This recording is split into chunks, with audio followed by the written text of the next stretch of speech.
Welcome back, my fabulous friends, to another episode of Prosecco Queens. It's 2025, and you're here with me, your host and forever dreamer, Teresa, sipping our way through life's messiness with sincerity, humor, and of course, a little bit of humility. Now, before we dive into today's topic, let's take a deep breath, hold, and exhale. That's the sweet sound of releasing unnecessary baggage. Baggage like shame. Yep, today we're talking about the delusion of shame, where it comes from, why it is not an emotion, and how we kick it to the curb. So let's get into it. All right, so let's start with the basics. Shame. Per the dictionary, it says it is a painful feeling of humiliation or distress caused by the consciousness of wrong or foolish behavior. You know, the voice that shows up uninvited at 2 a.m. when you're just trying to sleep. The intrusive thoughts you can never act upon and surely will never speak about, but because not only the threat of embarrassment, but the judgment that could come with it. Or how about your secrets? Those deep, dark ones that pop up every once in a while and you have to push them way back down? Or lastly, those horrific moments of pure public or private embarrassment that you constantly relive. We all have them. And I'm fighting through a few myself, and I'll get more into that later. But even with all of this, let me hit you with a truth bomb. Shame is not an emotion. Hell no. Emotions are things like happiness, sadness, anger. You feel them, you process them. They pass through. Now this takes self-awareness, recognition, practice, patience, and acceptance. And I will say that if you still aren't sure of the difference, the movies Inside Out 1 and 2 won't just explain it, it will make you feel all the emotions. Feel good family fun. But not shame. Shame is not an emotion, shame is a belief. It's a learned response. It's like bad software update that got installed somewhere in childhood and has been slowing down our system and development ever since. And newsflash, we do not have to keep that program running. If you listen to my past episode about unworthiness, then you will understand how shame falls under the same umbrella. These are responses to what our families and society tell us are appropriate. Okay, so if shame isn't an emotion, where does it come from? Well, let's rewind again. Picture little you running around just vibing until bam, someone tells you that's not how we act, or you should be ashamed of yourself. And because tiny humans are like sponges and are not fully developed yet, until at least 25, we absorb that and start believing that we are wrong. Not just our actions, but us. And let's not even get started on societal shame. Hello, unrealistic beauty standards, career expectations, and all the shoulds we pile onto ourselves. Then we become adults and all we do is should all over us. Shame isn't innate, it's taught. And if it's taught, guess what? It can be unlearned. So story time. I promised I would give a little personal background with shame for context and transparency. I've always felt at times I was very different. I felt I was never really pretty enough, skinny enough, talented enough, or smart enough. And in hindsight, I realized how little that all mattered because I've always been a genuine person who actually had talent because I used to sing and I write and I got decent grades. But I never recognized the queen I needed to be, and it has taken me into my 5th decade of life to start living that reality, and here's why. On my earlier episodes, which I urge you to listen to, if you haven't already, I discussed the fact that when I was growing up, I had major anxiety, before the words for it ever really existed in the way it does now. This then turned into health anxiety, an affliction commonly called hypochondria. And one I still fight with on a small scale, more than I'd like to admit. And I suffered in silence. My parents knew something was wrong and took me to a lot of doctors. And of course there was nothing there, thank God. But when I got to the point that even my parents thought I might be crazy, I bottled it up and kept it inside and suffered in silence for many years after that. And this was because of the shame of something I didn't understand. I never told my friends or even some of the people closest to me, because I didn't want to burden them or be different. And it wasn't until one of the episodes with my girlfriend Raquel did she even tell me at the same time she was suffering as well. And as young girls, we were so accustomed to keeping it to ourselves that we never once thought that we could share it with each other. and maybe be some sort of comfort to each other, which is what we've done over the years. On top of everything else, I got married in my 20s to my last high school boyfriend. And after we had our daughter, that marriage did not last because I had to escape it. Because on top of my anxiety problems, which at that point I had basically wrapped up, he was extremely sick mentally. So then on top of everything else, I had this shame of this sickness of his, plus a broken marriage, and being a single mother.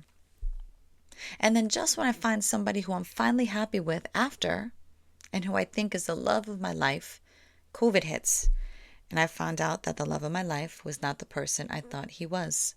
And I had to deal with partner betrayal trauma, severe PTSD, my anxiety again because of the grief and the pain, and then here came the shame again because now on top of everything else, I have a second failed marriage and I wasn't even 40 yet.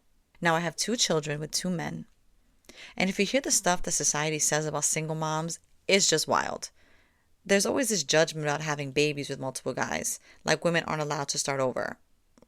And let me not even go into men having multiple kids with multiple women. We know for sure that's never looked at incorrectly.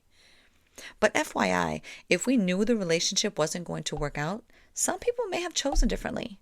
But not me, because my babies are my life. But everybody's situation is different. But I just knew people were going to look at me like I was the reason for all these failures.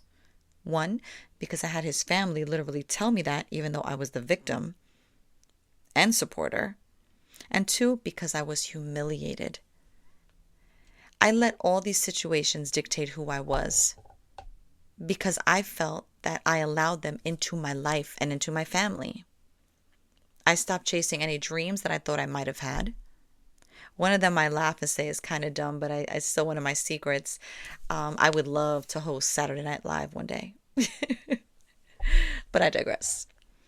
It took me up until a couple of years ago to start to take my voice back and to learn what my voice actually was. Unfortunately, in my household right now, my oldest daughter is struggling with some of the same afflictions us and her family have struggled with. And it has been a tough ride. And I will not talk any more detail about her situation. But as a family and as a single mother, I am blessed with the support I have for her and myself.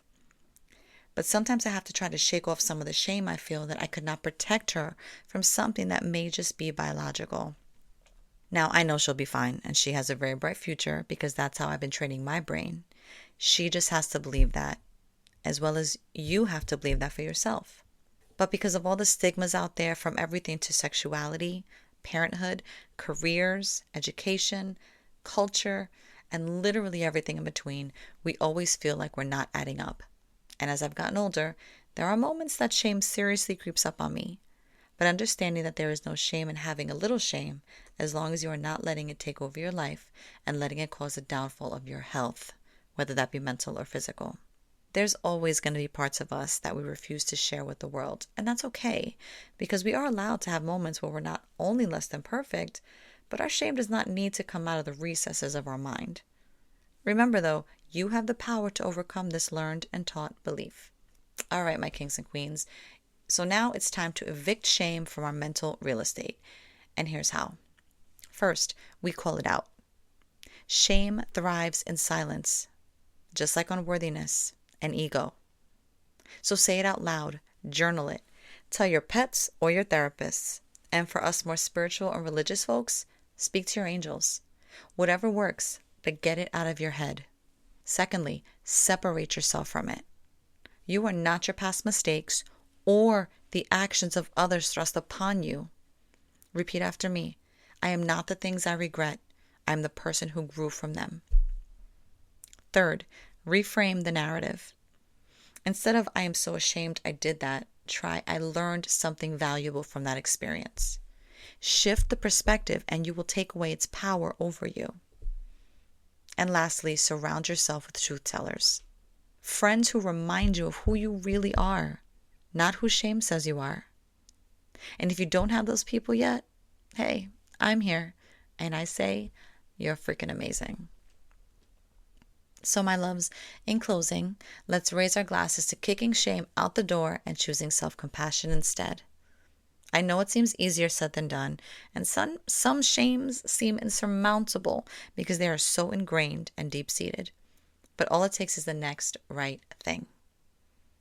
You are worthy, you are lovable, and hopefully a good, empathetic person, because it is scary out there and empathy seems to be at an all-time low. And you, my dears, are not your past. Thank you for sharing this moment with me. If this episode resonated, send it to a friend who needs a reminder that they are enough, just like you are enough. Please leave a review or tag me on social media at Prosecco Queens Podcast. I'd love to hear your thoughts and your own stories. And if you have a story to tell and would like to be on the show, I can also be reached at proseccoqueenspodcast@gmail.com. Don't forget, I'm also on YouTube, so please subscribe. Next week, we're talking about the art of not giving a sparkling damn. You do not want to miss it. Okay, I'm just kidding. But we will be talking about what happens when we take off the rose-colored glasses in our lives, and maybe some of the art of not giving a damn. Until then, stay fabulous, stay kind to yourself, and in the illustrious words of Toni Braxton, let it flow, let it flow, let it go. Peace out.